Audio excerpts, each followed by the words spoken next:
Hello guys, welcome back to my channel, Mason African Motives. Still working on engineering science and 3. So in this platform we just have to focus on this question paper which was written in July 2019, which is an X paper. So shall quickly rush through the question and see what we are given in this case for this part, and also remember the properties of water and steam should be there according to the instruction that we the requirements here. All right, so this is what you're supposed to get from your exam officer when you are in exam, so make sure that you get that because you are going to need it. Okay, then also everything is clear, the instructions and information, guys, as we know about this particular subject. All right, so let us quickly rush through the first question on motion, energy and power. We have the first question on 1.1 to define the term mass of an object. What is the mass of an object? That is simply 1 mark, guys, as we know that the mass is simply the quantity of what, of matter that a body can possess. So that is what we simply have, which is sometimes they can ask you to differentiate between the mass and the weight. So you must be able, like this one on distance and displacement. Actually, we have got the difference. That is what you are being required, because they just want you to distinguish. What can you distinguish between the two? So you're talking of a vector quantity for the displacement and the distance to be a scalar quantity. If we are talking about similarities here, these two, we know they're actually measured in what? In meters. That is the similarity that we have from these two. Then now we have got a question where we are given that there is a Toyota Yaris which moves from rest and accelerates for 15 seconds and reaches a velocity of 20 meters per second. It continues with the uniform velocity for 15 seconds and the driver brakes and the car stops after 10 seconds. All right, so given this information and the questions that we have, it is best for us to just have a simpler diagram. Even though here on 1.4 they asked you to make a sketch, but most of these that you need there, you must have a diagram. At least it can be easier for us. So we are just going to sketch this diagram taking the information. Take note, we started from rest, accelerated for 15 seconds to reach a velocity of what? Of 20 meters per second. All right, so our velocity time graph is just going to be like this, guys. Remember your velocity versus time, your velocity in meters per second, then your time in so this is just like a sketch because we are going to draw it. So this is 1.3. okay, remember this is 1.3. so we've got our velocity in meters per second here, and this is our time in seconds. All right, so let's see what we have in this case. So the first part is that the object has to start from what? From 0 and for 15 seconds. So if you start from 0, that means initially you are at this point, that is where we have 0 in seconds and also for velocity, and this is an acceleration. So which means we are supposed to draw a slanted line. So you just draw a line like this to show that there is an increase in speed, there is an acceleration up to a certain point, which corresponds with what?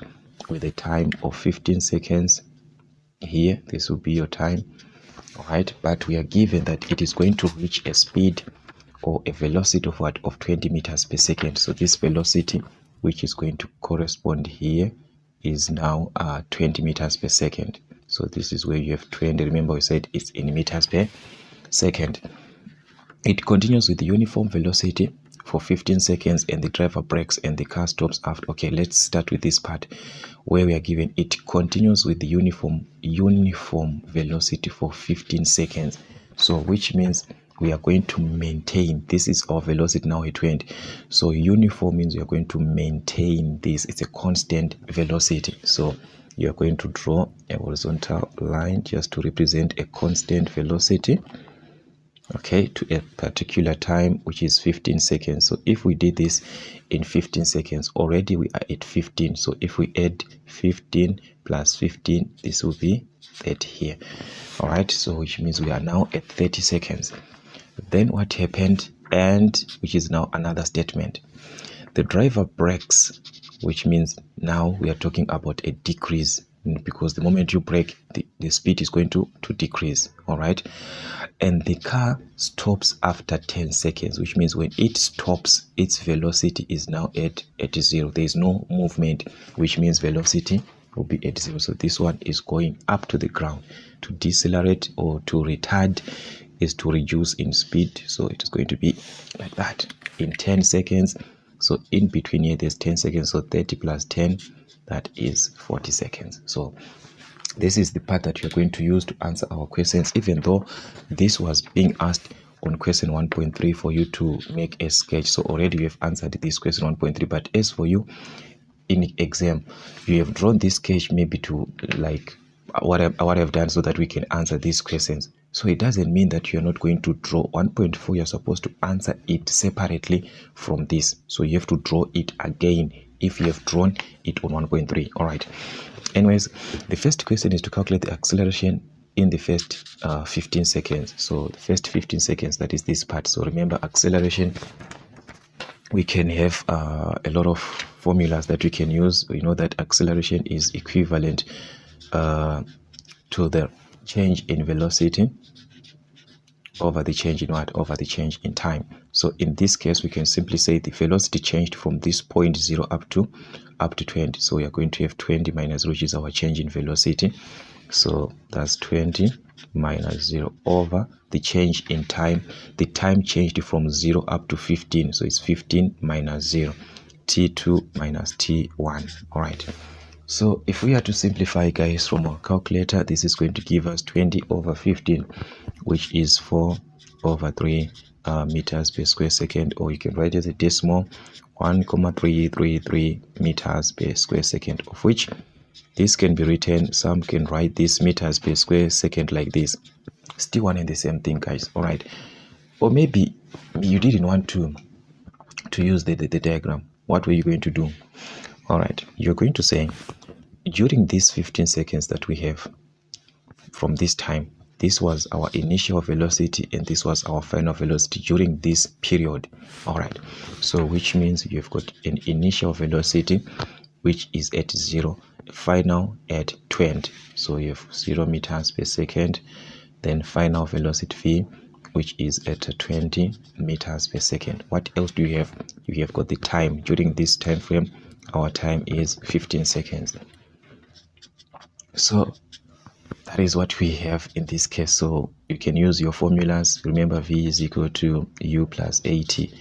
So make a to be the subject, is going to be v minus u. Then we are going to be left with at. So we divide by t. So which means a is going to be over t here, because we are left with at. So you're going to divide. So your a is going to be v, which is 20, minus u, which is 0 over t, which is 15. So as we can see, we are obtaining the same thing again, which is 1,333 meters per square second. So you choose according to what you are given. In actual sense, you are working with a condition that you have, or that you can choose to in this case. All right, so the other part now is asking us to calculate the total distance of the entire motion. So you know that total distance, you can calculate the area, which is area under the graph. So under the graph, we've got this part here, a triangle. We've got a rectangle and a triangle. Or someone can use the whole shape. You can actually calculate the area of the whole shape, because we know that the area of the whole shape, this shape is a trapezium. So you are using the trapezium. All right, calculating area of a trapezium. So I shall also talk about this, but for the meantime, let us use what we have: a triangle, a rectangle, and a triangle. So this is 1.32. All right, so we are saying that the distance in this case is equivalent to the total area under the graph. All right, so if it is the total area under the graph, therefore we shall have this as the area of a triangle, which is a half base times the height, plus the area of a rectangle, which is length times width, which is the breadth, okay, plus another triangle, which is half base times perpendicular height in this case. So we can simply substitute what we have in this case, which is the base for the first triangle. The base here is from 0 to 15 and the height is 20, so it's going to be half of 15 by the height of 20 in this case. So this is a single part, plus you move on, this is your triangle. So what you do is that you subtract these two. Already we said here there is 15 and this is your height from this point to this point is the same as this one, which means you've got 20 here. So this is at the size. So remember that length times width, so you're going to multiply 20 times what? Times 15. So that's 20 times 15, plus you move on to the last part, which is from this point. We say there is 10, there is a difference of 10, and this is your height of 20, so it's half of 10 times 20, half base times perpendicular height, half of 10 times 20, like that. All right, so simply combining these, we are going to obtain our distance in this case. So the first part here is going to give us 150, plus you can even use, if even without a calculator, that's 10 here times, which is 150, and this is going to give us 300 here, plus half of 20, which is 10, which is 100. So combine everything, you're going to obtain 550. Yeah, that is 550 meters. So remember what distance is in meters. So like I said, we could have done this in this way, guys. We could have just used a trapezium. So if we could have used a trapezium, then it was going to be easier, because what you just need is to know the formula. All right, so we are saying this distance could have been used the area of a trapezium. So using the area of a trapezium, we are saying the area of a trapezium is equivalent to half a plus b times the perpendicular height. So this a and b, these are parallel sides, so it's half sum of parallel sides. So this is sum of parallel sides. All right, and this is your perpendicular height. So that is the formula. So we are simply saying the sum of the parallel sides according to the trapezium. These are the sides which do not meet. Parallel means they do not, which means you're talking of this line here and this line here. These are the sides which do not meet. So these sides are the ones which are parallel to each other. So we can call this A and this to be our B. All right, and the height is a perpendicular height. As you can see, this line here and this line, they meet at 90 degrees, which means that's our perpendicular height. So it can be this one or this one, because it's the same line. So that is your perpendicular height, this one, or we are talking of this one. So that is what you just need to take. So we are saying half times the sum of the parallel sides. In this case, we said A and B, which is this side from this point to this point, is the same as distance from this point to this point, which we said 30 minus 15, and we obtained 15. So it's going to be half of 15 plus, take note, you are adding those sides which are parallel. So you're going to add this one from this point up to this point. You're talking of the whole trapezium here, from this point up to this point, which is what? Which is 40, because you're talking from 0 to 40, which is what? Which is 40. So you're going to add 40 in this case, times the height. So the perpendicular height, which is this one, we said is 20. So as you can see, you just have a few things to focus on than the previous one, where you have to work with 3 shapes. Yes, it's fine, it's easier, but we are working with a lot of things. Anyways, we can obtain the same answer though. So from this part, if you add properly, this is going to give us 55. So it's going to be half of 55 times 20, which is going to give us 550 meters. All right, so that's the concept. Just like that, you have got your distance. So yes, you are calculating area, but this is distance in meters. You are not using the area units, you are using the units of what you are calculating.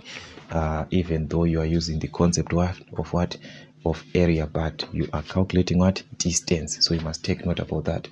Anyways, what about average velocity in 40 seconds? So the average velocity, which is for the whole journey, because this is where we have our 40 seconds, so it's simply going to be distance over time. All right, so this is 1.33. All right, 1.33. So our velocity, which is going to be the given distance which was traveled, we obtained 550 from distance over time, over the time, which is 40 seconds. Okay, so you're simply having S over T in this case. All right, so if we divide properly 40, divide by 50, let's see from our calculator, guys, what we are going to obtain. All right, which is something like 13.76 here, 13.76 meters per second. So that is what you have, simply working with what, with the displacement over the time, which is the distance that was traveled over the time which was taken. So that is what you had, guys. So this one is on 1.4 to now make a neat sketch of what okay, so guys, like I said, so this is what you're going to just redraw on this question. Okay, you just redraw this diagram on 1.4 just like that. All right, then on 1.5 you are given a flat belt fits around a pulley which has got a diameter of what, of 45 centimeters. Okay, so you're given the diameter, in this case 45 centimeters. Let us just take our information, guys. 1.5, so you've got a diameter of 45 centimeters, which is in meters, you divide by 100. Remember, in a meter you've got 100 centimeters, which is 0.45 meters. What else do we have? The belt has a speed of, this is the belt speed that you are given, all right, which is your V. To take information is very, very important, just to list this information. Then you are given, and it transmits 9 Newton per millimeter belt width per. Take note, guys, what this belt is transmitting. It is transmitting 9 Newton per millimeter belt width. So we are given, in this case, like the tension that we are going to have on the tight side, we are given T1 to say our T1 in this case is going to operate at 9 Newton per millimeter belt width. Okay, this is per belt width. Okay, but we are given that the effective pulley is in the belt is 23. Okay, this is the effective pull, which is the effective pull, so which is the effective force, that is our Fe. So here I'm going to come back again. Let us just list this one aside. Our effective force we are given as 423 Newton. All right, what else do we have? And the belt has a width of 18 centimeters. Take note, it has a width of 18 centimeters, but we are given here that this T1 is 9 Newton per millimeter, which means per each millimeter you are having 9 Newton of what? Of the belt width, and the width of the belt here is 18 centimeters. So which means you have to find the width so that we can multiply to find the total the T that we have, which is on the tight side. So what are we going to have? It is going to be 18 centimeters times 10, which is going to give us 180 millimeters. All right, so this is what you are having as the width in millimeters. So we're having our width is 180 millimeters, but we are given that it's 9 Newton per millimeter. And how many millimeters do we have? We've got 180 millimeters, so definitely this will cancel, and you are going to have our T1 as 9 times 180, which is going to give us something like 1620 Newton. So we have got our T1 from this part here. All right, so that is the information that you are supposed to take here.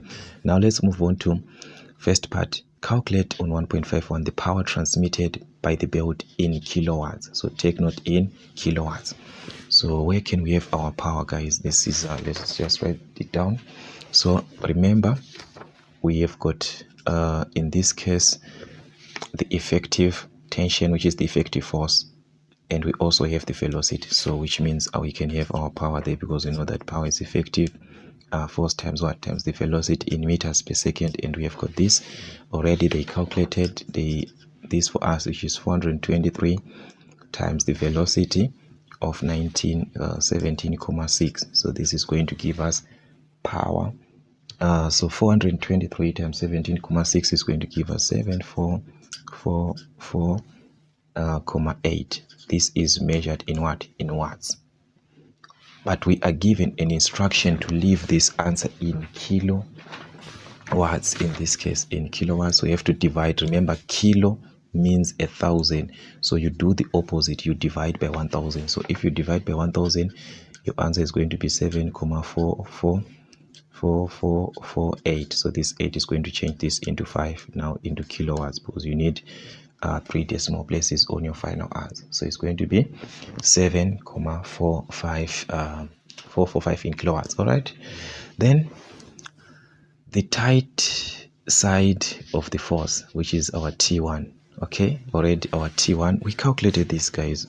Okay, 1 point, because T1, I remember we talked about that force per millimeter that we had here. So already our T1, we calculated this 1620 Newton. So the information, because remember this information, it's part of your working, so it's part of your working, and also it's 1 mark, that one. Okay, 1.53, the pulley speed in revs per second. Where can we have the pulley speed in revs per second? Or we can write this as n. All right, where can we have this in revs per second? Remember, from this velocity here, we have got a relationship, in fact a great relationship between these two. We have got a great relationship between the velocity, because we know that velocity is equivalent to pi dn, where this n is supposed to be in revs per second, the diameter in meters, and this velocity is going to be in meters per second. So that means, as we want to calculate this n, so we can simply make this n to be the subject by dividing by pi d both sides. So we can have this n in revs per second. So it's going to be v over pi d. As long this v is in meters per second and this d is in meters, therefore this n is going to be what? It's going to be in revs per second. So let's substitute, guys, our velocity. Okay, we're taking the wrong information. This is our part here with our information. Our velocity, we've got 17.6 over pi times the distance in meters, which is this 0.45, the one that we converted. All right, so that's it, guys. We simplify this, we shall have our n in revs per second, which is going to give us 12,44945. So it's going to be 449 in revs per second. So that's the idea there. That's what you simply need, the information or the requirements that you simply needed on this question. Okay, anyways, guys, let us see what we have on the other part, or on the other section of this question paper. There we are given on question 2, which is actually on moments. We have got question 2 on moments, where we are given to state 2 conditions that we have for a beam to be in equilibrium. What do we have, guys? Okay, so these are the conditions that we have, guys. If we are talking about a beam in equilibrium, we've got the sum of the upward forces, which is upward force should be equal to the sum of the downward force. So we are simply saying the sum of the upward forces in this case is equal to the sum of what? Of the downward forces. All right, then the sum of the anti-clockwise moments should be equal to the sum of what? Of the clockwise moments. That's simply what you need to know, guys, about a beam to be in equilibrium. If you've got these conditions, therefore your beam is in what? In equilibrium. Like what we are given on the other part, we are given in fig 1. We have got a light horizontal beam A, B, C, D, E with of uniform cross section is loaded as shown. So take note here, everything is fine, but here this is actually, we are having a distributed load here between these 4 meters, and also this C here is supposed to be actually here, this D here, and this E is here. All right, I think it can make sense. And this 5 is directly here, this 8 is here. All right, and this is 10 kilonewton per meter that we are having on this part. So what are we going to have, guys? Remember, whenever you're having a distributed, therefore what you're going to have at the end is to separate this in between like this, where we are going to have in between a distance divided by 2, which is going to be 2 meters here, 2 meters there, just like that. I think this one was direct. So what I'm simply saying is that your diagram is just going to look more like this. All right, remember, I've got a distributed load here in between B and C, so you're going to distribute it in between so that we are going to have 2 meters and 2 meters, but this is 10 kilonewton per meter, so you're going to multiply 10 times 4, which is going to give you 40 kilonewton. So just having this mentality or this rough idea in your mind is going to help you to answer the questions which follows. Okay, so what are the questions? The first one is to calculate the reaction of the supports and motivate your answer. All right, so let's start by calculating the reactions. All right, so we're going to take start by moments at B, then we can move on at C. So taking moments about B, this is 2.21. Okay, so we are going to take moments about B. All right, so if we are to refer, or if we are to work with moments about B, this is what we have. As we can see, C here is going to move in this direction, which is actually anti-clockwise, going to where B is. So we shall have our moments, the sum of the anti-clockwise moments being equal to the sum of the clockwise moments. So let's move, guys. C back to B, we've got 4 meters, so it's C times 4, which is 4C. Do we still have anything, guys, that is from B? Yeah, because we're talking of B here, that is moving in clockwise.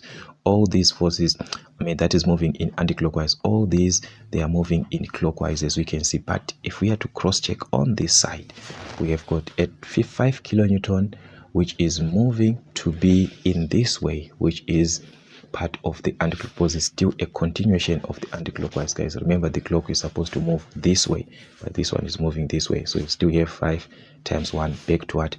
Back to this point B. So it's 5 times 1. All right, which is 5 by 1 in this case, which is going to be equivalent to, now we have to take these ones which are in the clockwise. So as you can see, this is clockwise, which is 40 times what? 2. Remember, we had 10, so if you use this 10, you're going to say 10 times 4 times 2, or just 40 times what? 40 times 2. So this is going to be 40 by 2. Okay, do we still have another one? We've got this 8 back to B here, so this is 8. Take note, we've got 4 meters plus 1 meter, which is 5, so it's 8 times 5. 8 by 5 in this case, plus we are done with 8, we move on to this 5. So back to B, this 5 is going to be, we are at 5 plus 1, which is 6, so it's 5 by 6. All right, which is going to be 5 by 6. So that's it, guys, that's what we have. So try to combine everything properly. In this case, what are you going to have at the end? This is going to give us 4C plus 5, which is equal to, so if we combine everything on the right hand side, we are going to obtain 150. So this is going to be 150. Transpose this, definitely side is going to be a negative. So 4C is 150 minus 5, which is 145.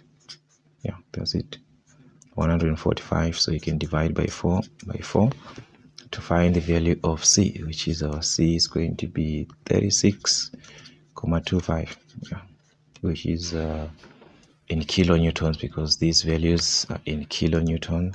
All right, so that is our C in this case. So move on to taking moments about C. This time we are done with C. We have calculated our B. Remember, we worked with B and we calculated our C in this case, which is 36.25 kilonewton here. So you're going to work now with C. Moments, taking moments about what? About C this time. All right, So taking moments about C.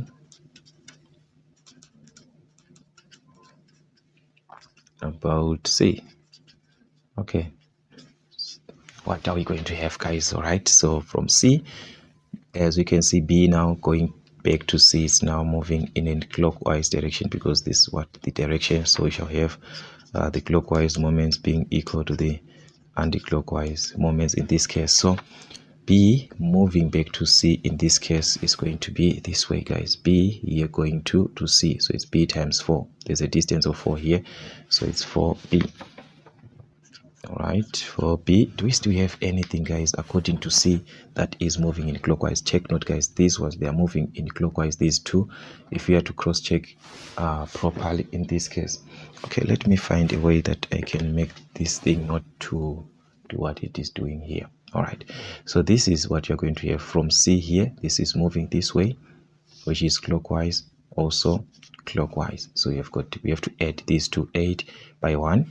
Okay, so we've got 8 by 1 in this case, plus we have got 5 times 2 back to C here. So it's 5 times 2, 1 plus 1, 5 times 2 meters, force times distance. So I think that's all.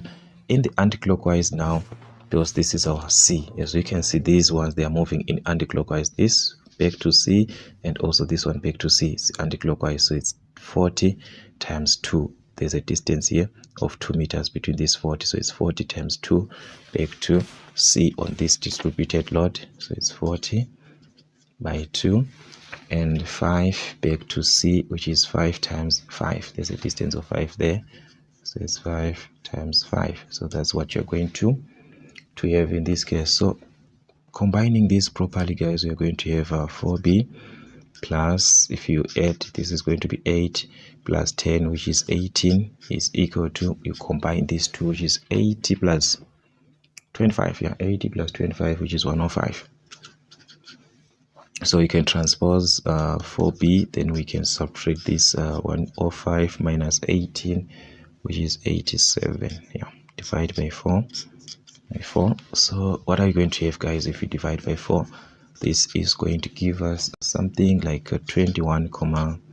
21,75. We say this in kilo newtons. So that is what we have. We've got our B now by just taking moments about C, which is 21,75. Okay, so that's what we had, guys, from this information. So I think it's much easier, but we are given also to test or to motivate our answer from this particular part. So you have to motivate your answer. So to motivate your answer, remember, you're simply referring to F up should be equal to F down, the sum of forces going up from our Newton's third law. We know that the sum of the upward forces should give us the sum of what? Of the downward forces. So upward forces, you're talking about these forces which are going up, B and C at the support. So if we add these two, which is 21,75 plus at B, which is 36,25, you're just adding the values that you obtained. You must obtain the sum of these ones which are going downwards, which is 5 plus 40 plus 8 plus 5, as you can take them as they are. So this is going to be 5 plus 40 plus 8 plus 5. All right, so that's what you're going to have in this case. And this one is going to give us 58. Yeah, 58 kilonewton and also 58 kilonewton. So I think that's what you just saved there, and you'll be done. So as you can see, guys, it's very, very important that you understand the concept of the question that you are working with, and can be able to help you draw a shear force diagram using suitable scale. Show all the main values on the diagram. So I'm just going to show you the main values. I'm not going to work with any scale. I'm just going to show you how you are supposed to actually have it, because look, we are having a plain paper here. So how can we have something up to scale, guys, on a plain paper, you see?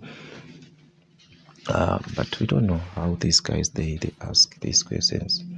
Anyways, what are you going to do in this case? We are going to have our horizontal line.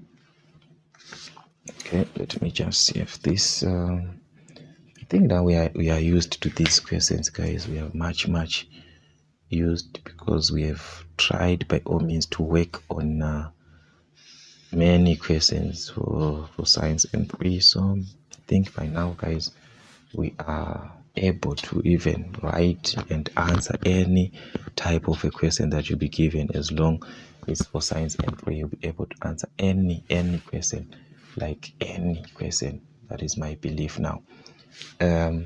Anyways, we have got from the part that we had, remember the first point at A, we have got this point, and also there is a point load which is going downwards, and we know that all the point loads, they carry negative values. So this is going to be -5. It is going to go down, so you're going to subtract 0 minus 5, and 0 minus 5 is what? It's -5. So we started at point 0 here. Yes, it's true, that is where we started from, but because we are having a point load which is going down, you have to subtract 0 minus 5, which is -5. So this point is going to be at -5. From your calculator, guys, 0 minus 5 is what? Is -5. Okay, so this is going to be at -5 kilonewton. Remember how you represent with the vertical line. Then from A to B, there's a certain distance. We are not having any distributed, it's just normal. So we move a horizontal line. We just maintain that force that you're having. That is what you're simply having. So you're going to maintain this up to a certain point. All right, then we have to move upwards. So this is what you're going to have. Okay, we have got our B here, which is going up, and you said B is 21,75. So now we are at -5. So at -5 you add, because this one it carries a positive, you add at -5, sorry, you add this value here, 21,75 kilonewton, and this is going to give you 16,75 kilonewton from your calculator. So if we are obtaining 16, which means this one is going upwards because it's now a positive, so it is going to be above this line. All right, going upwards, and this is a support. It goes in a vertical manner, so you're going to draw a vertical line going upwards. Okay, let's just say this is where it is going to be. We do not know exactly, just take somewhere there. So this is going to be 16,75. okay, 16,75. 16,75 here.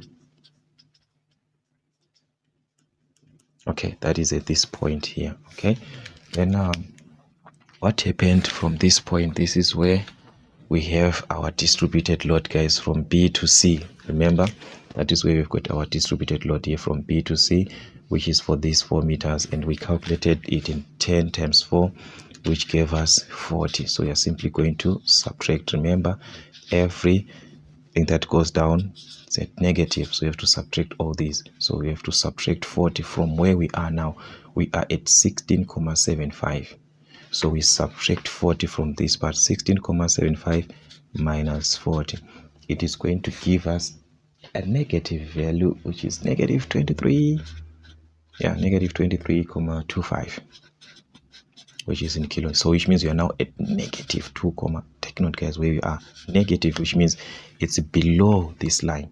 You are going down below this line, because this is positive, this is negative. Okay, so you're going downwards, but it's -23, which means it's supposed to be also below this line. It's going to continue, because this is -5, and -23 is supposed to be down there. So we are going to draw, and this is a distributed load. Remember, you draw a slanted line, so we're going to draw a slanted line. Okay, something like that. Sorry for that. So it's going to be somewhere at that point, which is below this line there. So this is where we have got our point here, which we said is -23. We are now at -23,25 kilonewton. That is where we are now. All right, then what happened from this point, guys? We are now at C. At C, there is a support. We said a support, it carries a positive, So at this value minus 23.25, you are going to add 36.25 because it's a support. So if you add 36.25, you are going to obtain 13 kilonewton. So which means you are going upwards up to 13. It's a positive. So this is going to be above this line because the positive is 13. Yes, but it's below this point because this is 16. So 13 is supposed to be below this line. All right. So it is going upwards. It's a support. Remember, a support, it's a vertical line. Maybe your 13 is somewhere here. That is what it is going to be like. So that's your 13 kilonewton at that point. All right. Then what happened? We have got a distance that we are going to move because we are now at C. From C to D, we do not have any distributed loads. We just move normally now from C to D. There's a space. We have to move that distance. So we can just move a certain distance. All right. Then 8 kilonewton is going downward. It's a point load. So it's subtract 8. At 13 where we are, we subtract 8. So 13 minus 8, which is going to give us 5. So this is going downwards up to 5, and 5 is above this line. You are still in the positive region. Okay, this is negative, you are still above. So this is 5, maybe 5 kilonewton here. Okay, and in between these two, we've got a certain distance. Again, we move that distance. All right, then we go downwards. So this one is going to go downwards like that. 5 minus 5, because this is 5 kilonewton. So 5 minus 5, that's a 0. So it's going to give us 0 here. So this point is going down up to 0 kilonewton like that. So this is a horizontal line, which means you are still at what? At 5 kilonewton here. Just like here, this was minus 5, which means still at this point you are still at minus 5. Then you go upwards just like. Okay, so that's how you're supposed to end up with this particular question, guys. So I think it's pretty easier. If you revise a lot of questions, it can be much more easier than what it seems to be like. So that's what we had, guys, and this was actually 12 marks on everything that we had on moments. It's actually what we had. So let us try to move on to another part, which is on forces, on question 3, which is the first part, to define the term triangle of forces. And this one we have described and defined this a number of times. Anyways, we've got the triangle, which is the law of triangle force, which says that three forces that we are going to have, if they are acting on a point and they are in equilibrium, then we can represent them in another way that is on a triangle, and this is supposed to be taken in a certain order, which you're supposed to maintain an order that you have. So actually that is what you have. It's pretty clear. Then on 3.2, the forces shown in Fig 2 are in equilibrium, which means we're talking of upward forces being equal to downward forces, and they are on the same plane. So that's what we had, and we are being asked to calculate the sum of the horizontal components and magnitude and direction. All right. So what is important here, guys, is that you need to know, if for you to calculate this, the first thing that we have that is nice is that these forces, they are already being taken from the point going outwards. So there is no adjustment that you're going to do on these forces. But remember, we need to know the force, the angle that is going to affect the force. If we have got a certain force here, but we must know the angle that is between the force and the horizontal line. That is what is important. Whether your force is here or your force is here, you need to know the angle that is going to be between that force and the horizontal line, which is the case that is not happening here, because here we have got a great assurance that this is a vertical line and this is a horizontal line, because these two, they are meeting at 90 degrees. But take note at this one, this cannot be a vertical or horizontal, so which means we have to make adjustments so that we can know the angle there. So what you simply do is to continue with this horizontal line that you already have. This one is a horizontal line.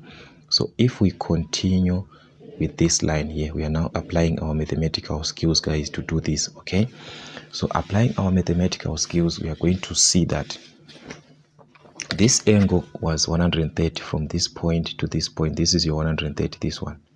But we know this is a straight line, and we know that angles on a straight line, they add up to 180 degrees. So to find this angle that is going to be between the force and the horizontal line, this angle here that I'm indicating, this one, you're going to subtract from 180, because you know that angles on a straight line, they add up to 180. So it's going to be 180 minus 130, which is going to give you 50 degrees in this case. So now you have got the angle between the force and the horizontal line. Also here on this 80 Newton, you need to know also the angle that is going to affect this force between what? Between the force and the horizontal line, which means you need to know this angle here that is going to remain on this point, from this point to this point. So where are we going to have this angle that I'm indicating here? Okay, previously we knew that this angle was 90 degrees because you are given a right angle. This means it's 90 degrees, this one. So we have got 90 degrees here. This was the whole angle, but now we know that from this point to this point, this is 50. So to find this one that is remaining, you simply subtract from 50, because these two, if you add them, they must give you 90 degrees. So to find this remaining one, it's 90 minus 50, which is going to give you 40 degrees here. So that if you add these two angles, this angle here and this angle here, you must obtain 90 degrees. And if you can see, this can make sense, which means this one, there's no need for us to find this angle, because it's not between the horizontal line. So there's no need for us to find what is between these 2 points. It's not even important for us. These are the angles which are important. All right, so now with these angles, everything is now clear. You can find your horizontal component, because remember, your horizontal component, in this case, you are referring to hx, which is going to use cosine. So in this case here, from this point on this side, this is your horizontal, and we are saying horizontal is positive this side, negative this side. So this one is going to be positive 100 cos 50, 100 cos 50 degrees. You are now having the angle now between the force and the horizontal line, because you are saying this is your horizontal line, like this. All right, just like that. So you're now having 100 cos 50. Also, this one is on the positive. It's going to be 80 cos 40. So it's going to be plus 80 cos 40 degrees. And we've got a negative. This one, it's a straight horizontal in the negative region. From this point is negative, this one positive. So this one is negative 60. All right, then 70 is, this one is a straight vertical line, so we can't use this on our horizontal components. It's a straight vertical, so there's nothing for us to take there. So these are the three major points that we needed to just take. So if you combine these, you are going to obtain 65,5623, which is going to be 562 in Newton. Okay, and positive being remember, on the concept direction, this is your east and this is your west. From east positive, west negative, so you're going to the east. All right, so that's what you're going to have in this case. All right, we move on to 3.22, which is now the sum of the vertical components in magnitude and direction. All right, so we are now referring to our Vy, which uses sine theta. Remember, for vertical components, we are saying anything that is above this line is a positive. Anything below this line, it's a negative. So which means we shall have a vertical component here, which is a positive 100 sine 50. Remember, positive now, and it uses sine, so it's 100 sine 50 degrees. All right, and this now on the negative, we've got 80 sine 40, and it's in the negative, so it's negative 80 sine 40 degrees. And this 60 can never be a vertical. It's a straight horizontal component, so just leave it like that. But this now we can take it because it's a vertical component and it's in the negative region, so we are going to subtract 70 there.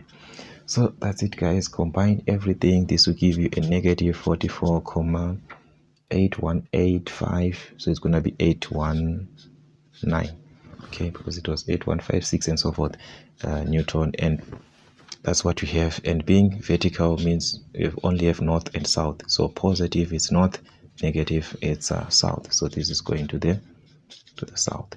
So that's what you have, guys. That's what you having in this case. So from this information, we have got the components, but that's not everything.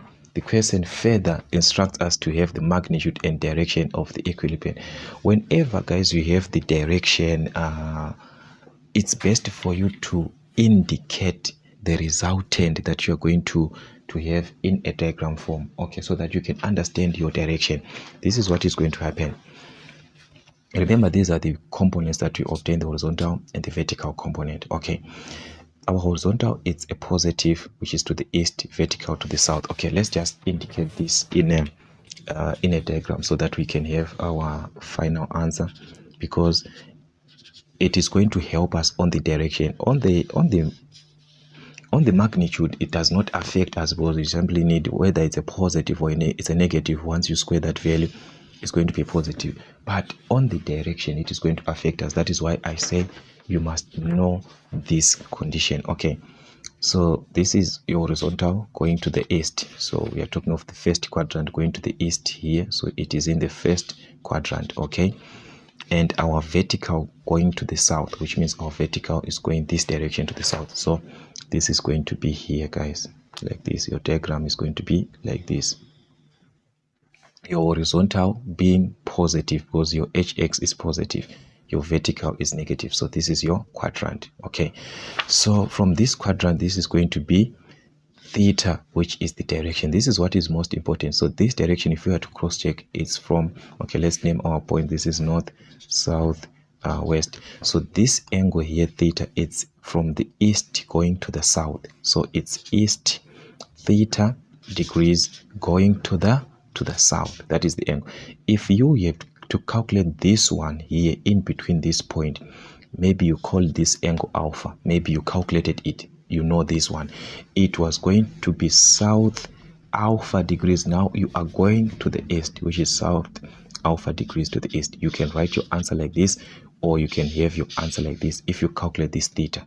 So that is the importance of the diagram.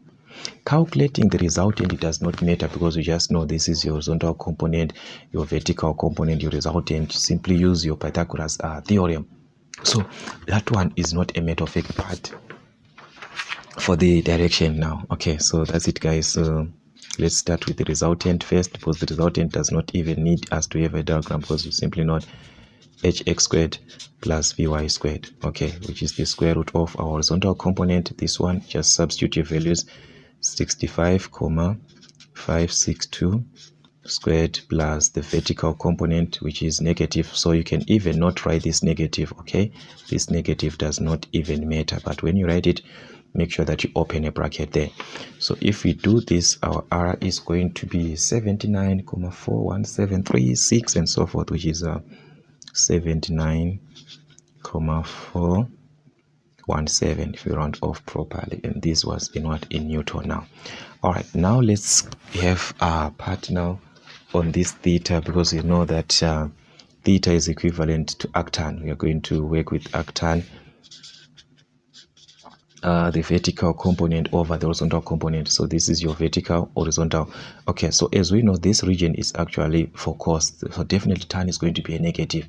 So being a negative does not even matter. It's just to show you that you are working with a quadrant which belongs to cos, because we know that from our trigonometry, all students take calculus. So that negative is not supposed to even have any influence. What you just need is an indication to know that you are calculating using tan. If you could have calculated this angle using cos, it was going to be a positive. It was going to be a positive. Remember, you have got everything, so you can calculate this angle using cos, using sine. So tan is just something that you have because these values are already there. But you can use cos to find this angle, because remember, if you have got your adjacent and your hypotenuse, you can apply cos. So this theta, you can even find it by arc cos the adjacent here, which is your horizontal component, over what? Over the resultant. You can find the same angle. This theta, you can even find it from sine, because you've got opposite over hypotenuse, so it can be arc sine, the opposite, which is vertical component, over the resultant. So if you use cos, it is going to be positive. Why? Because it's a quadrant for cos. But if you use sine, it's going to give you a negative. Why? Because you are working in the wrong quadrant for sine. So that is why you see your tan is going to give you a negative, but that negative does not matter. Okay, it does not influence anything. So let's substitute, guys. Vertical component, remember we said arctan Vy over Hx. So it's going to be arctan, the vertical component, which is this vertical component, negative 44,819 over the horizontal component, which is this one, 65,562. That is where you're going to obtain a negative, but I'm saying does not affect. So even not to write that negative, it's still fine. You can work out without that negative. Okay, so this is going to give a negative, what negative 33, negative 34 actually, comma 356, something like that, which is 99. So like I said, therefore our theta, we are just talking of theta being 34,357. This negative does not affect us. Okay, and we said from here, if we are to calculate this theta, therefore our direction is going to be east. Theta degrees to the south, it's east going to the south. Okay, so therefore our resultant is going to be 79,417 Newton, and this is going to be east theta degrees to the south, east theta, which is 34,357 degrees to the south. So that is what you're going to have, guys. No adjustment from that, unless you want to calculate alpha. You want to use that one for alpha. Yes, you can do that. But if you use theta, therefore it is going to be like this. All right. So that's the only importance of having a diagram, to have this direction. Otherwise, it was going to be just like that. Okay, name 4 principles of kinetic friction. What are the principles that you use when you are working with kinetic friction? So kinetic friction, guys, we've got a lot of things that you can actually work on, dependent on the nature of the surfaces in contact, independent of the slip speed, independent of the size of the area in contact, and also proportional to the perpendicular force between the surfaces. So these are actually what is important whenever you are working with kinetic friction. Then we have got a question on 4.2, which is one of the important questions that they actually ask on friction. In this question, they actually work on it, where we are given here there's an object which is being pushed upwards against a slope by a pushing force. Guys, this type of a question, it's not a single diagram that you're supposed to know. Each and every diagram depends on the condition of what this unknown force P or the unknown force F, or whatever value that they gave you, letter that they gave you is unknown force P, unknown force, whatever that they gave you. The diagram is going to depend on the information on how this force P is affecting. Is it pushing? Is it pulling? So in this case, they are saying an object was being pushed upwards. So to push is like this, guys. You are having, this is an incline. Okay, let me just put it this way. This is an incline that you're having. There's an object that is here. All right, this is our object, and this object is being to push it upwards because it's going upwards. So if you are pushing this object, you are starting from this point, you're talking of this direction, you are pushing this object so that it can go upwards. That is to push. Okay, then if you are pulling this object upwards, take note, you are pulling upwards, you are going to start from this one, which means you are taking it upwards from this point, you are pulling it up. All right, so there is a difference between pushing and pulling, how it is going to be like. So which means for us to push it upwards, we must have a force that is going to be in contact with what? With this body. So we are saying definitely this is the part that you are going to act in order for us to pull this upwards, but this is being affected at a certain angle, which is at an angle of what? Of 15, which makes an angle of 15 degrees with the slope. So this is going to make an angle of 15 degrees. We're having a force that is going to act also, which is our P, and making an angle of what? Of 15 degrees with the slope. Now this object is going upwards. It is being pulled upwards. So definitely in between these two guys, this is what is going to happen.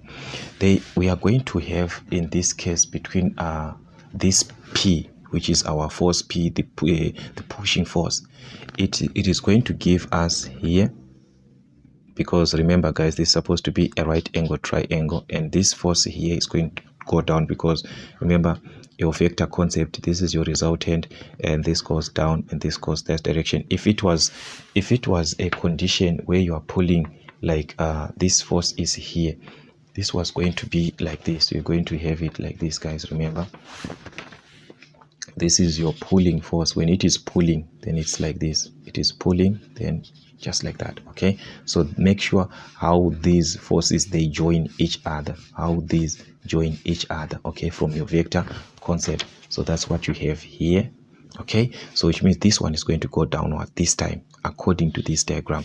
So this is your F. Remember, you'll be having P now, so it's going to be P, sign is opposite, so it's going to be P, that is P sine 15 degrees.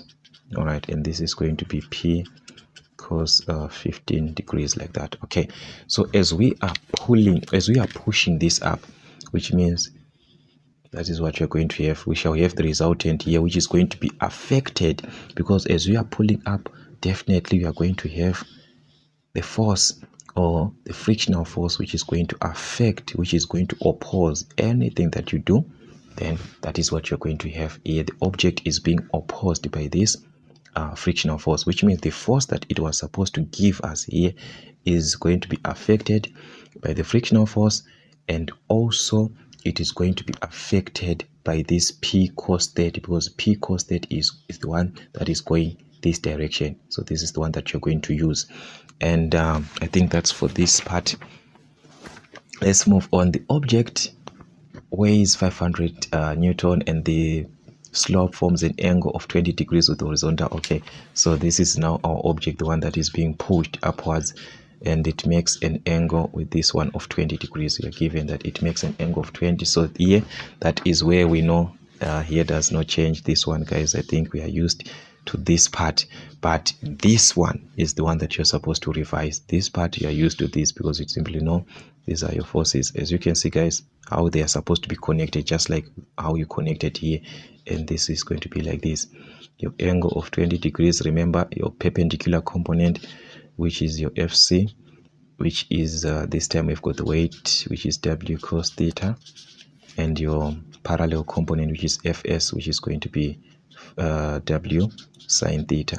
Okay, or your parallel component in this case. All right, so that is what is important, and also our normal reaction here that is going to oppose our this component here, the perpendicular component. Okay, I understand this much when I write it this way, guys. All right, that is what you're going to have in this case. Okay, so this is just a diagram. We are not being asked about this, but it helps you to answer the question. It's not just answering the question. What are you answering? You have to need a diagram. Okay, calculate the mass of the object. So where can you have the mass of the object? Remember, we are given W in this case, which is 500 Newton there, so we can play around that because you know W is equivalent to mg. This one has got no effect to anything.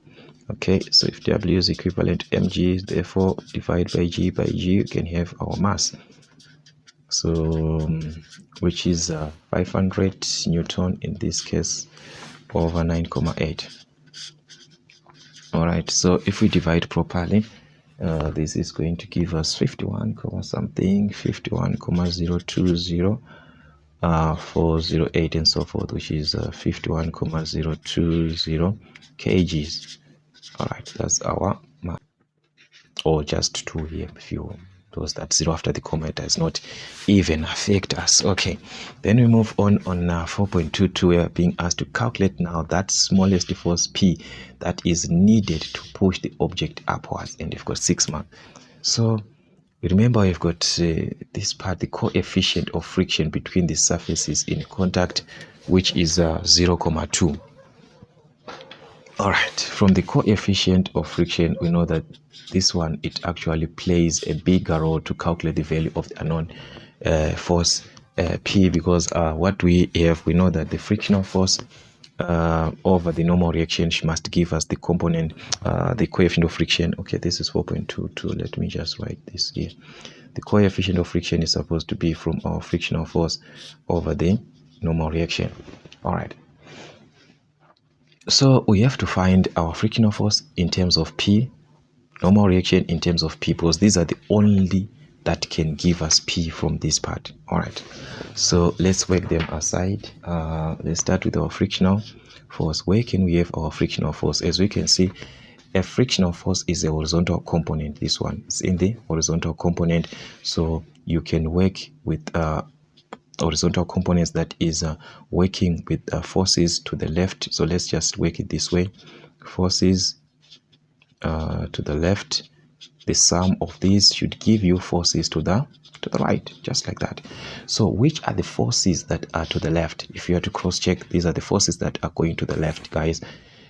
This, your frictional force, the one that is opposing force, remember this time you are pushing this upwards, and this is opposing, going downwards. So it's going to be your frictional force, this one that is pointing. So these arrows, they are very, very important. They mean a lot. So this one and this one together, they are going the same direction. So you are going to add the frictional component. So you see, each and every time I do this question, I formulate equations. Why? Because each diagram you have to formulate the equations. It's different what you do on this diagram to what you do. Like this concept is the same, but because of the directions here on your diagram, this is the one that is going to affect. Is it going to be positive or negative? That one you're not supposed to like say I'm supposed to be taken as negative. No, you're supposed to work it from the diagram. That is the one that is going to give you positive or negative values. All right, so that's it, guys. To the left, and which one is going to the right? Definitely the one that is pushing this object. This one is the one that is going to the right, which is P cos 15. Just like that. All right, so we can make this our frictional force to be the subject, because remember, it is the one that we need on our formula. So it's going to be P cos 15 degrees minus Fs. But Fs, we said we can calculate this because it's the parallel component, which you said is W sine theta, which is sine theta is 20 degrees.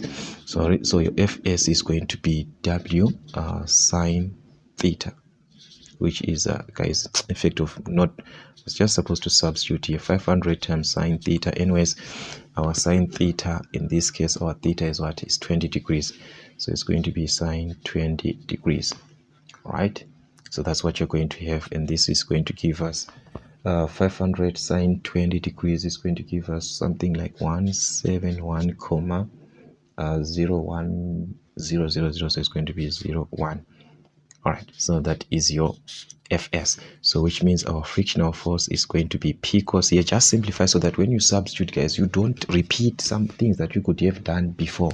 So cos 15 from your calculator is going to give you 0.966 if you round off properly, P minus your Fs here, which is 171,001. All right, so this is what you're going to have. It's best for you to just simplify like this, so that you just need to substitute. This is 0.1, okay, 0.01, sorry. So this is our frictional force in terms of P. So let's leave this aside.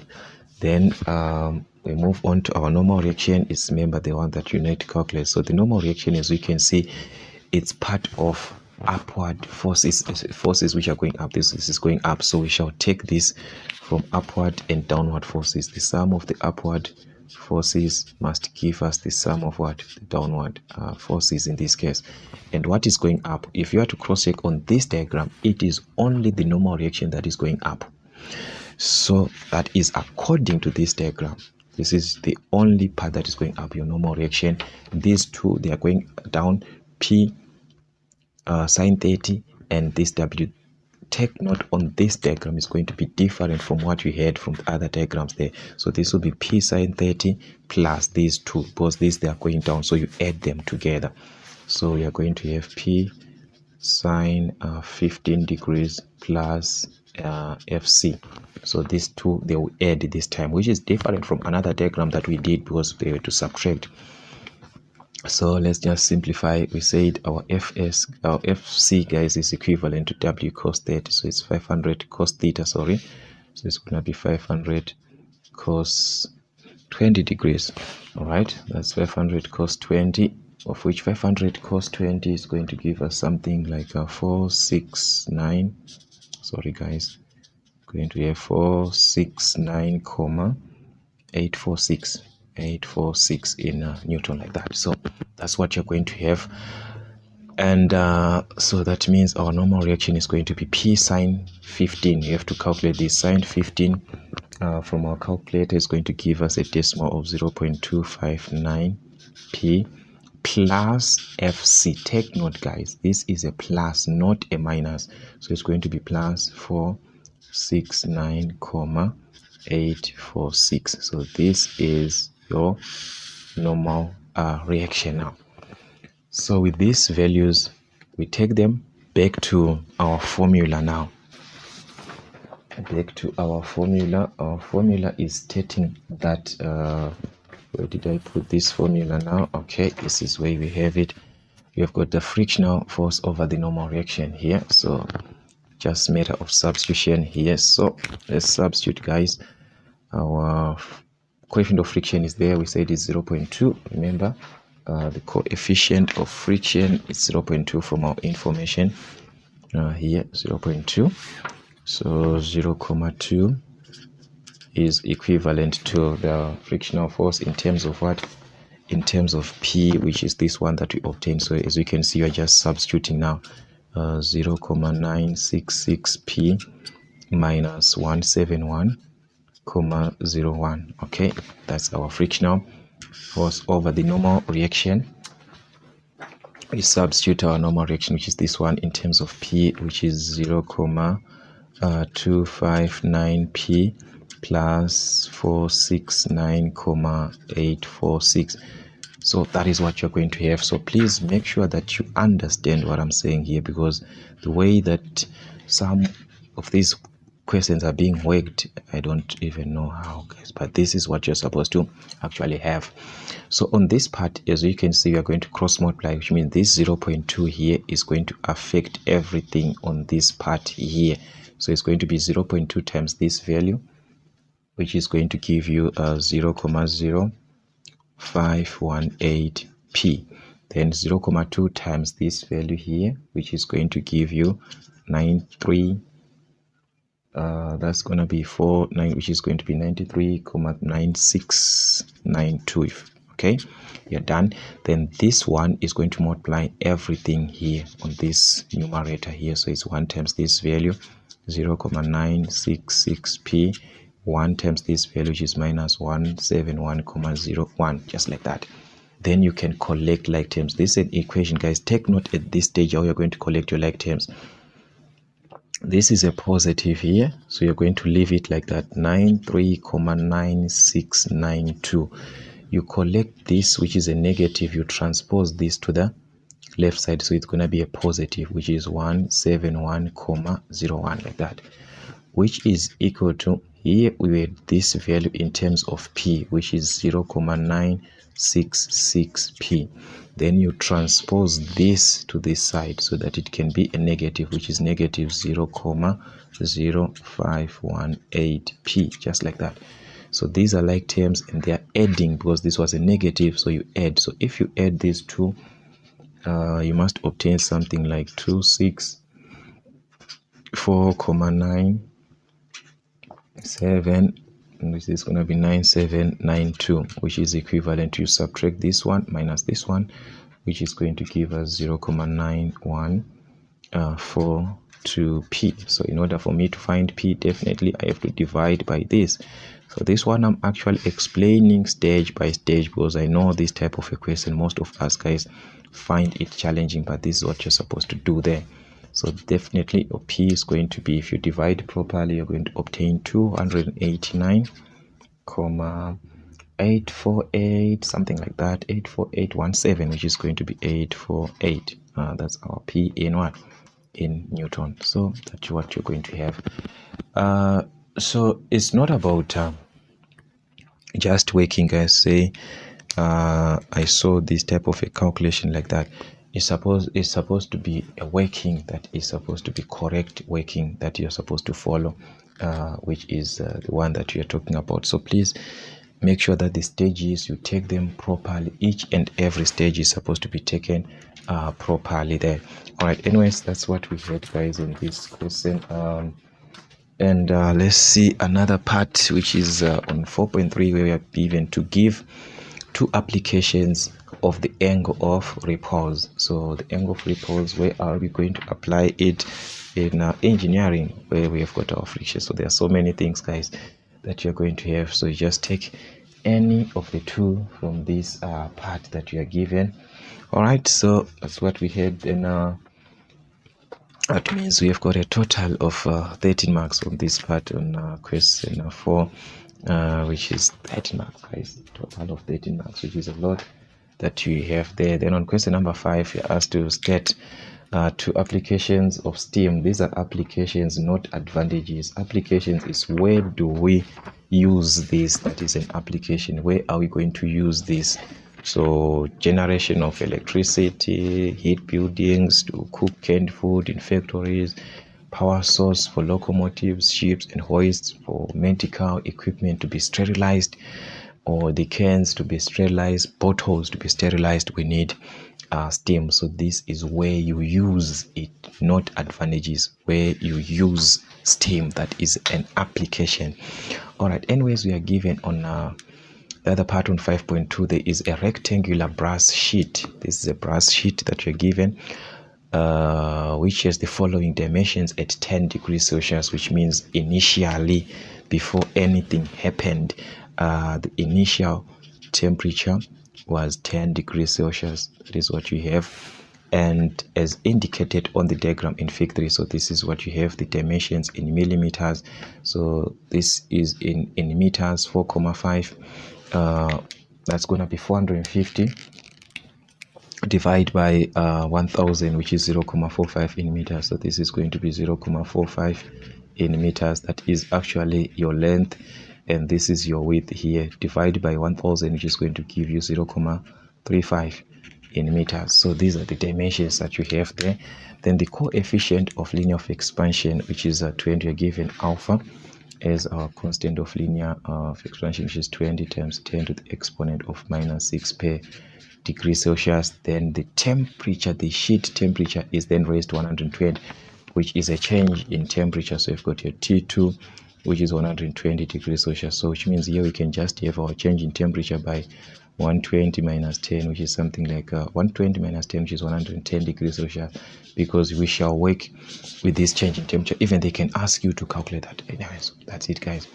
4.21, what is the area coefficient of expansion? What is your beta? Remember, you've got your alpha, so you need your beta here, which is the equivalent of area, which is 2 alpha. So it's going to be 2 times our alpha. Remember, it's that's 20 by 10. 20 times 10 to the exponent of negative 6 per degree Celsius. So you simply multiply 2 times 20 there, which is 40, times 10 to the exponent of negative 6, just like that, guys. So we have got the area coefficient of expansion, which is the one that you use whenever you're calculating area. All right. Then on 5.22, what is the increase in area in square meters at 120 degrees? What was the increase in area? Take note. So you know that the increase in area is simply means the change in area. So you know that the change in area is going to be the original area times beta times the change in temperature. So we have got our area coefficient of expansion. This is the original area, which is the area of the brass sheet, where we know that area of a rectangular shape is length times breadth.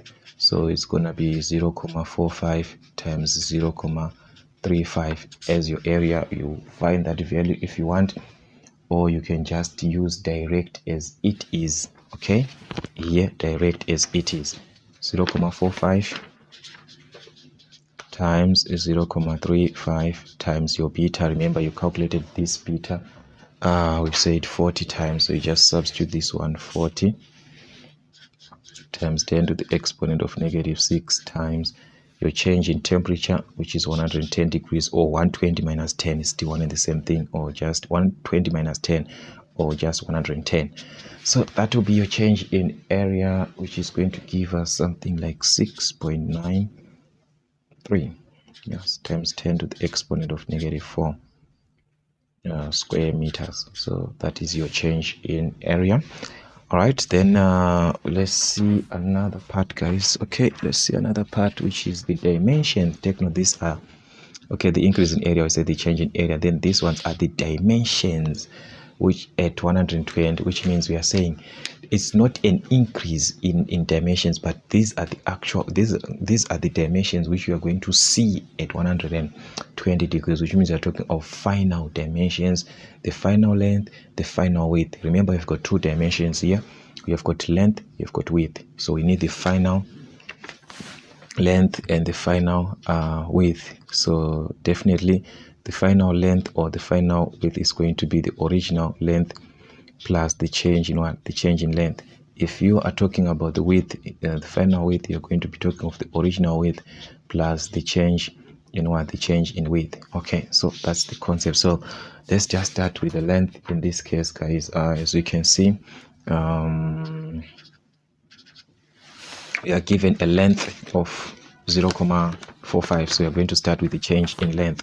So the change in length is going to be the original length. This time you use the linear coefficient of expansion, not the area, but the linear, which is the original length, 0.45. We are given this in we are not even told, are we told, guys? Yes, we are told to leave these dimensions at what I'm not told, just this one. This one was the one that was called, so which means this one you can even work it in millimeters if you want, or just in meters. Let's just use meters as it was, guys. 0.45, that is your length, times the linear coefficient of expansion, which is 20 times 10 to the exponent of -6, times the change in temperature, which you said 120 minus that one, 120 minus 10, which gave us 110, or just write it 120 minus 10, it's still fine, T2 minus T1.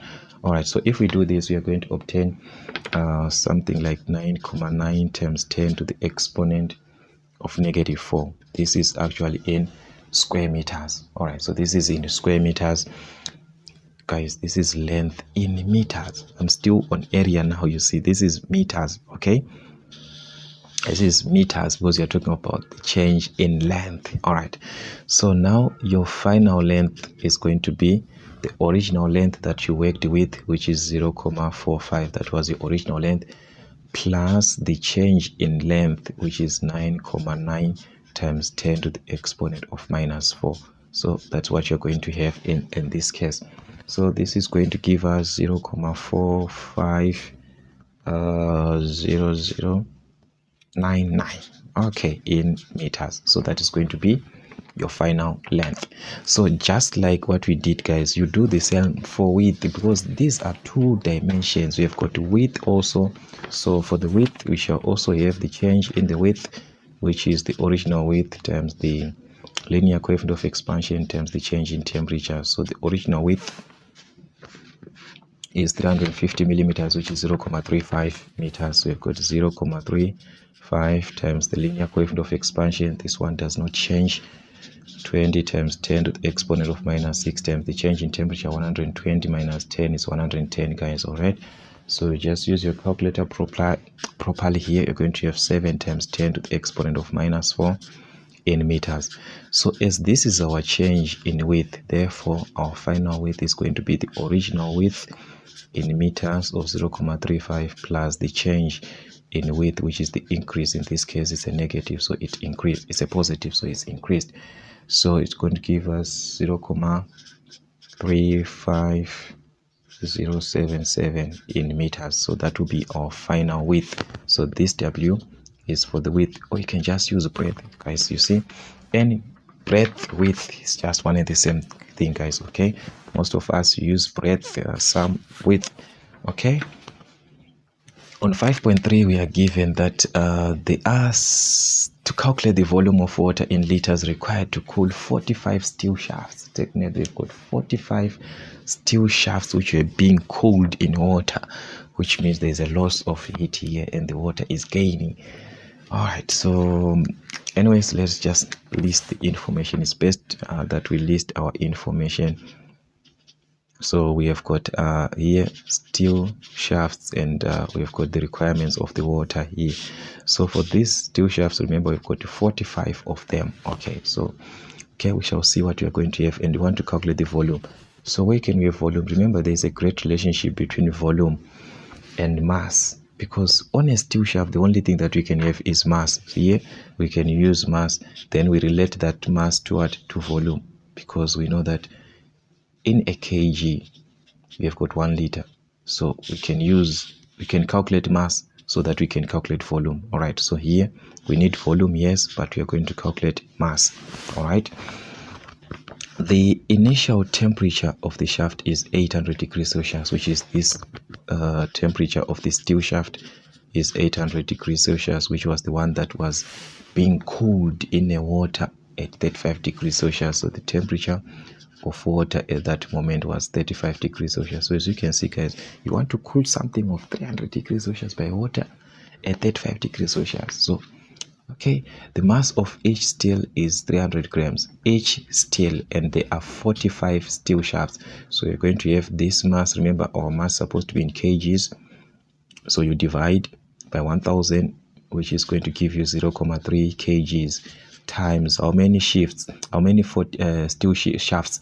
We have got 45 of them, so 0.3 times 45 is going to give us 13.5. so this is the mass of steel shaft, which is going to give us 13.5 kgs. All right, then the final temperature of water, we are given the final temperature of water, which is what, guys? Okay, this is what we have, the final temperature, the volume of water. Guys, here we need the volume of water. Where am I writing this volume, guys? Where am I writing? We need the volume of water here, guys. So okay, anyways, we shall see that one. So this one is the one that gave us 13.5. now we've got a lot of things here. Okay, still is fine. Then the final temperature, we've got the final temperature, which is T2 for both, which is for the mixture, that is 100 degrees Celsius. But here there are some requirements that we also need from our information sheet. There we need the specific heat capacities there. So we shall have the specific heat capacity of steel, which is the specific heat capacity of steel, that's 500 joules per, okay, 500 joules per kg degrees Celsius in this case. And also for water, we shall need this one for water, which is 5187, and these ones we are almost used to them.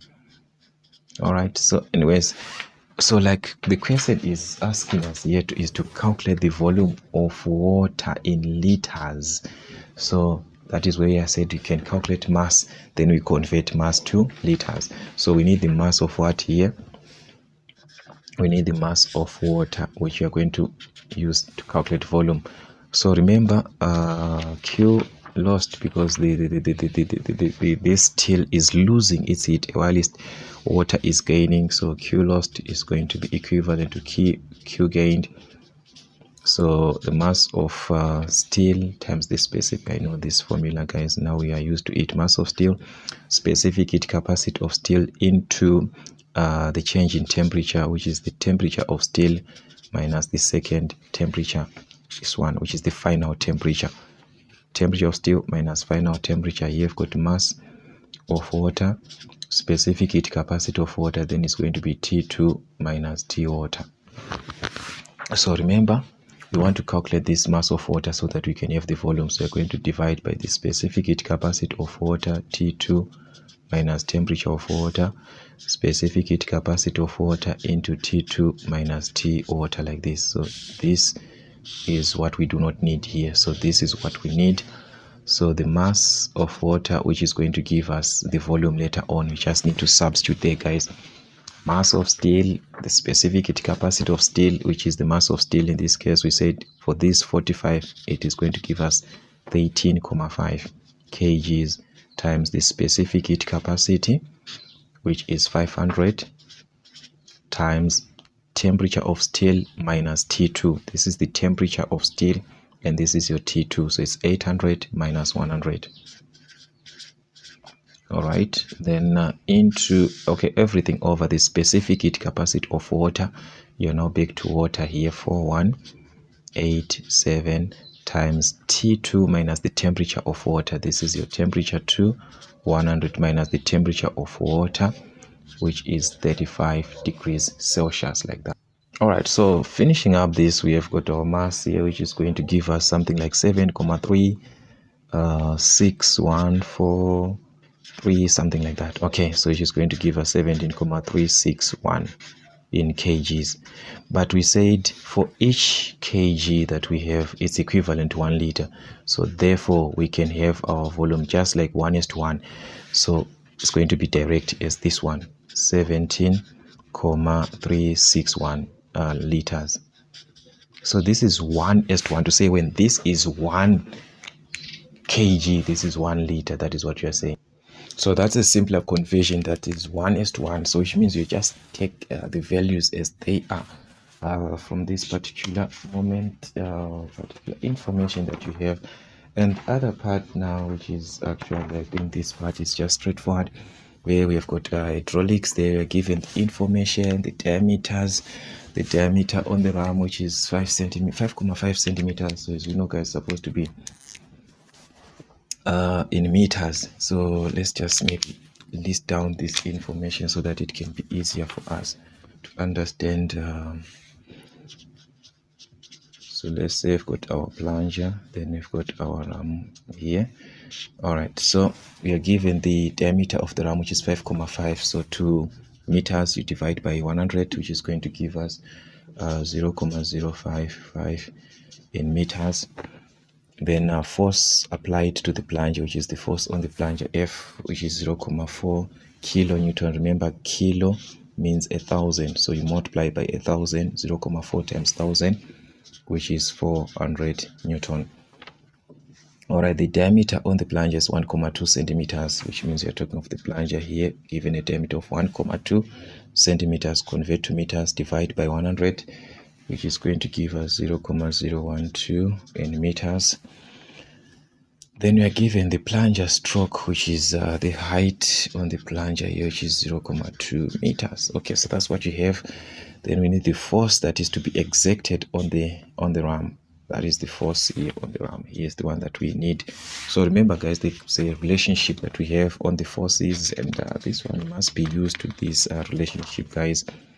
So this is going to be 6.11. Remember, the force on the plunger over the diameter, the square of the diameter should be equal to the force on the ram over the diameter on the ram here, the force on the plunger over the diameter on the plunger, you square it. So this is the force that is for the ram, and this is for the plunger there. Okay, I'm just going, or let me just write F ram, then plunger there, or you can write this as W. Okay, so you want to calculate this, so definitely multiply by d squared, so that this can cancel. You're going to be left with F, which is the force on the ram that you want to calculate, which is F over d squared times d squared. So it's the force on the plunger, this one, this small letter F, this one, 400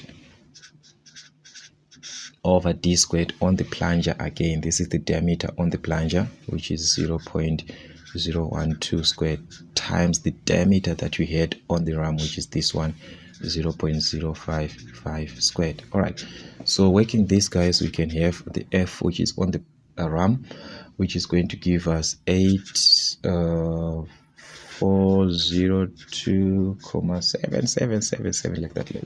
But here, let's see, guys, we are just given to calculate the force that is being exerted. So we can just round off to 3 decimal places, 8,402,778. Okay, That's your force here in what? In Newton. This is force, guys, or you can convert to kilo. If you want, it's going to be 8,4. If you convert to kilo, it's going to be 8,403 divided by 1000, which is going to be 3 kilonewton. That is if you want to convert to. But in this case, you can just leave it like that. All right.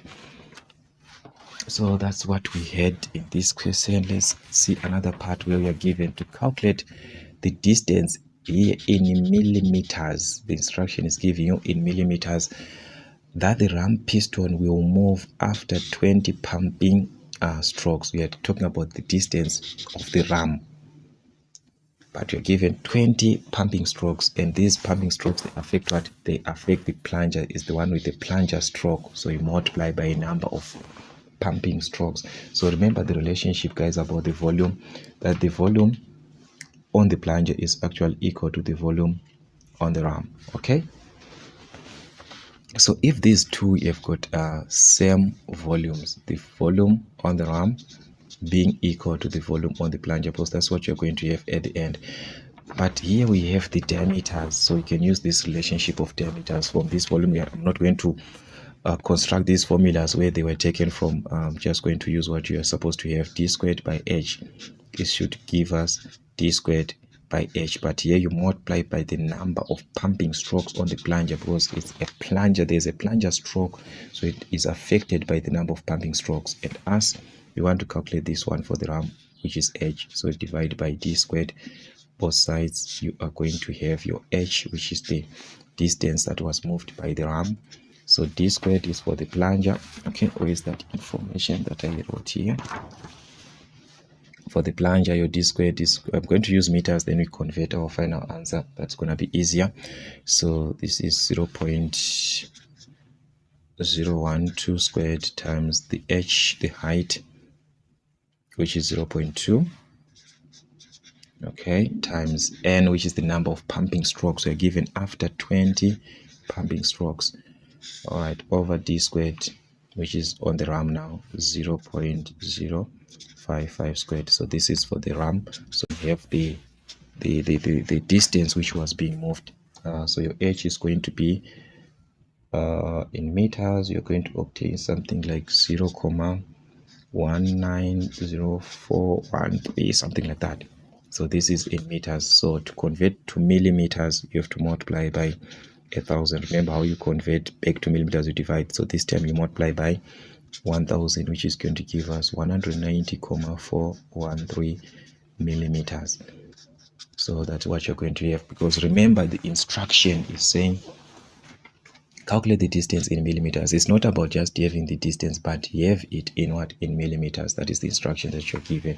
So that is why we have to convert this to millimeters, or you could have just worked with millimeters before. Your answer will be in millimeters on its final answer. Still, it's one and the same thing. There's just one and the same thing. What about the volume of the liquid that is going to be displaced after 20 pumping strokes of the plunger?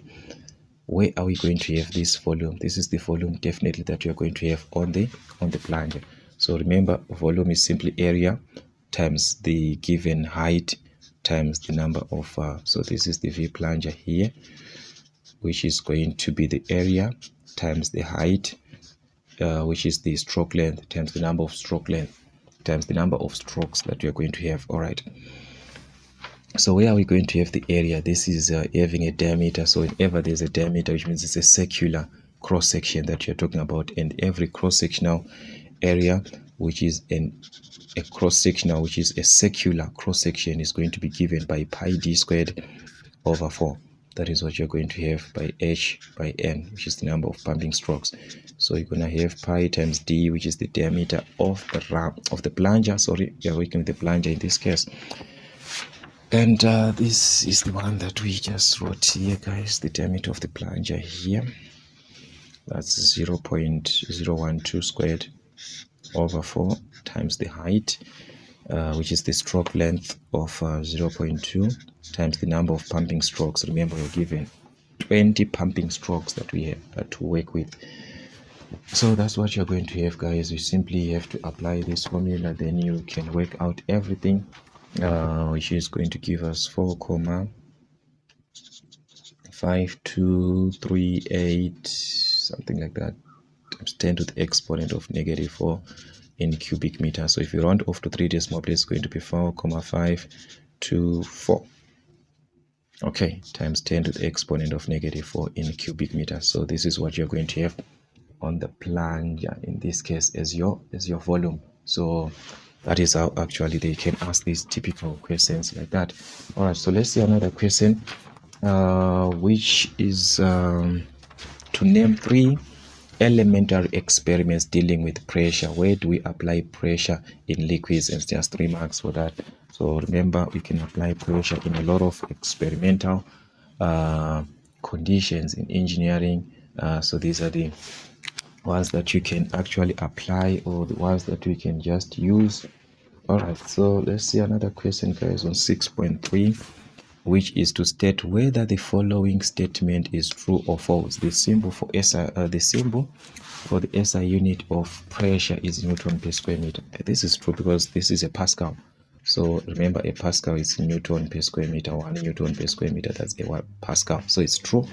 So this one is actually true. All right, so that's what we had, guys. We have 12 marks on hydraulics. So with this information, you could have obtained 12 marks on this question on hydraulics. Then on 7.1, which is on electricity, we are asked to state 2 very important uses that you're going to use which are the uses of electroplating that you're going to use in manufacturing industry. So we have got a lot that you can have.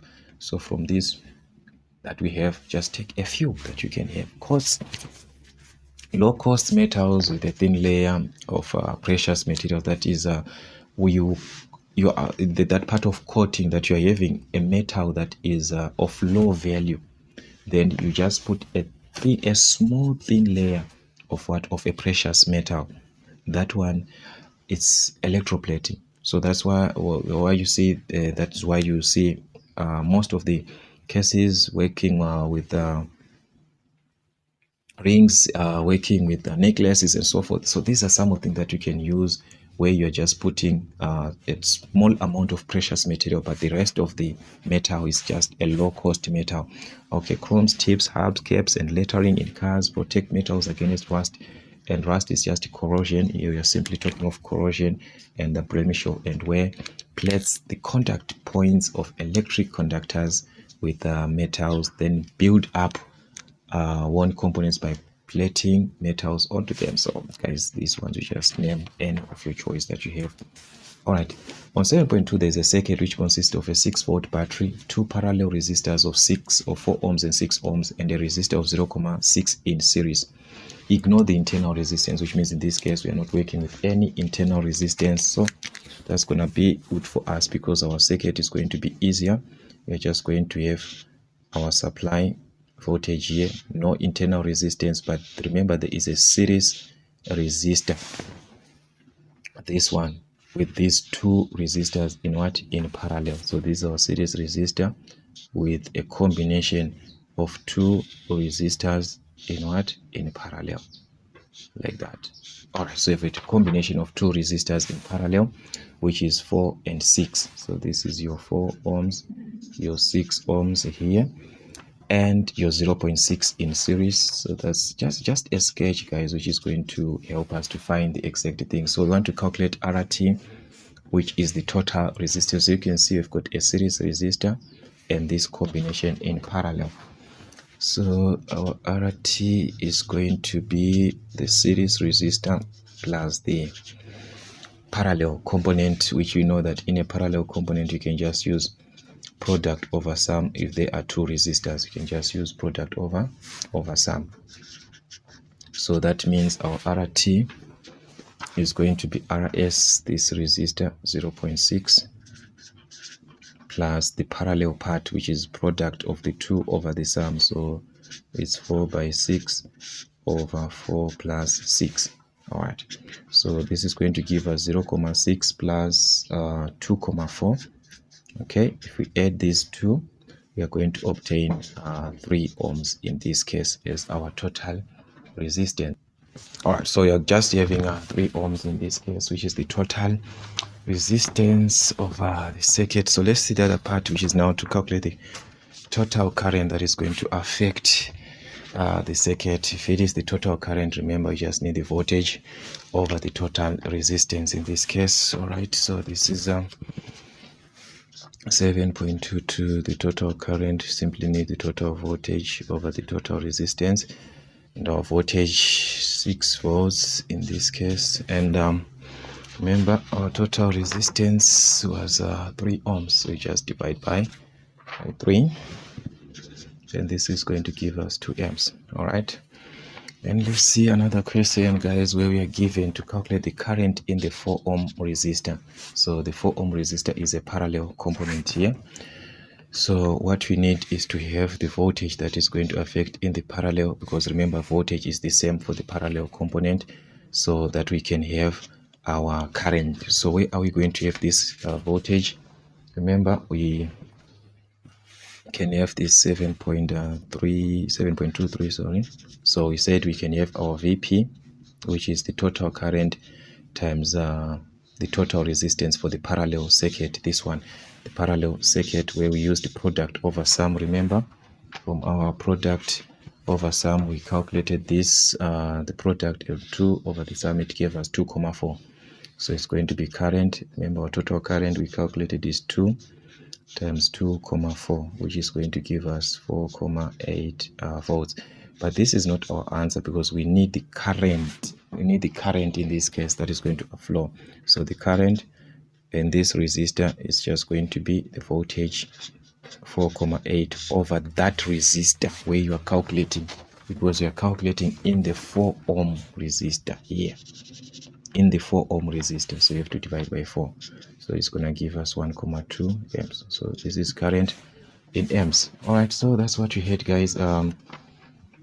I see another part which is on 7.3. We are given a single transformer which has got a supply voltage of 220 volts, a primary current of 20 amps. So let's just take our information. The primary voltage 220 volts, the primary current, which is 20 amps. All right, then what else? There are 50 turns. There are 50 primary turns here, which means you are still on the primary turns. There are 50.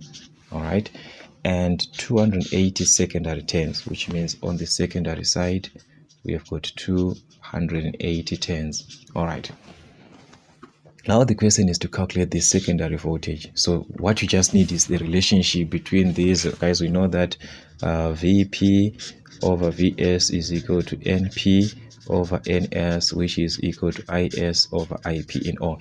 So you equate what you are given, what is full from this part. All right, okay, so this is going to be my 7.31 where I want to calculate VS. So I'm going to take where there is VP always, because I want to calculate voltage. So I'm going to use VP over VS. Which else do you have that is complete? This part is complete, so I'm going to use NP over NS. All right, so that's it. VP, let's substitute our VP, 220 over VS is equivalent to NP, that's 50 over NS. You've given this 280. All right, so we can play around these values so that we can find out what we can find our VS, which is the voltage on the secondary side. Multiply these two. It's going to be 220 by 280, which is equivalent to VS times 50, which is 50 VS. So just divide by 50 both sides, guys, by 50. And this is going to give us our VS. All right, so that's it. From your calculator, this is going to give you 1,232 volts. All right, so that's your secondary voltage. Okay, I hope it's clear. I just hope that it's clear there. Then we need to calculate the voltage per turn. So the voltage per turn, it depends. Are you working with the primary or the secondary part? Voltage per turn, which means it's a voltage per turn, which means you divide by the number of what? The number of turns that you have on that side. Is it the primary side or is the secondary side? Okay, if it is the secondary side, is the voltage over the NS on the secondary side. All right, so that's it, guys. Just substitute VP. Where is that? Okay, this is VP here. All right, from our information, this is your VP, okay, over NP. So you can just divide these 250, 220 and 50 there. All right, 220, that's 7.32 over 50. All right, and this can give us something like 4,4. So that's gonna be 4,4 volt per 10. So it will be actually like 4,4 volt per 10, which is what you want, 4,4 volt per 10. All right, so if you could have used Vs over Ns, which is the secondary over the secondary of the number of tens, your secondary voltage is the one that you calculated, so which means you're going to use this one. Remember, you calculated this is your secondary 1232. So you've got 1232 divide by the number of tens on the secondary, which we said on the secondary we've got 280 tens. Still we are going to obtain 4,4 volt per 10. Per 10. That is what you're going to have in this case, which is equivalent. All right, then the last part, actually, because this is actually 12 marks also in electricity. Then the last part on chemistry, we have got 8.1, where we are given to state two ways in which atoms of different elements differ from one another. So there are conditions that we can use on atoms for them to differ from one another, working with the structure of their core, the number of electrons, and also the arrangement that you're going to have. And two types of corrosion. So corrosion, we've got a lot of types that you're going to have, but we just take any two of your choice from these ones: the surface corrosion, pure corrosion, intergranular corrosion, or pure electrochemical corrosion. These are the ones that you have. And we are given to name the component elements of the following brass. What comprises of brass? So actually brass is a combination of what? Copper and what? And zinc. Combination of copper and zinc. That's your brass in this case. Okay, 8.31. So our brass is a combination of copper and zinc here. All right, so copper can be written as what? As Cu, and zinc, that's Zn. So that's a combination of the two. All right, then limestone. So as we know, guys, limestone is that one of carbonates, where we are having actually we'll be working of carbon there, mostly calcium. Yeah, calcium, if we have to say it in a proper way. Calcium.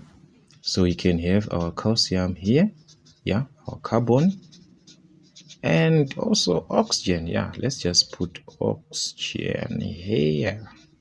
All right, so these three, that's limestone, but mostly limestone actually focus of calcium and carbon.